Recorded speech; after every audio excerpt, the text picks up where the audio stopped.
అందరికి నమస్కారం. మీరు ఒక చెడ్డ, కుహక, కఠినమైన, రాతి గుండె గల మనిషి అని మీ గురించి మీ దగ్గర ఉన్న మనుషులు అనుకుంటుండవచ్చు. కానీ నిజం అంటే మీరు ఒక మంచి, దయగల, ప్రేమగల వ్యక్తి అని.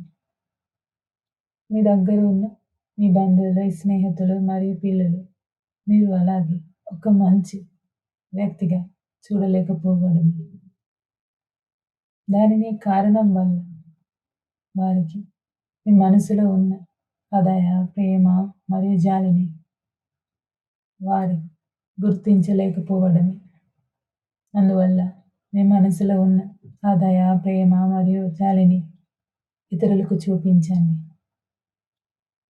దానికోసం మీరు తల్లిదండ్రులకు మాట్లాడండి.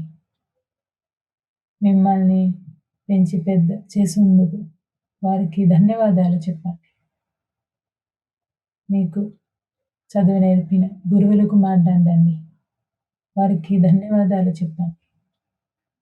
మీరు కష్టాల్లో ఉన్న సమయాల్లో మీకు సహాయం చేసిన మీ స్నేహితులకు కృతజ్ఞతలు చెప్పండి. మీరు ఇలాగే చేసినప్పుడు మీరు ఒక మంచి, దయగల, ప్రేమగల వ్యక్తి అని వారు గ్రహిస్తారు. మీ అందరికీ మహనీయమైన దినమును ఆశీర్వదించుగాక. చాలా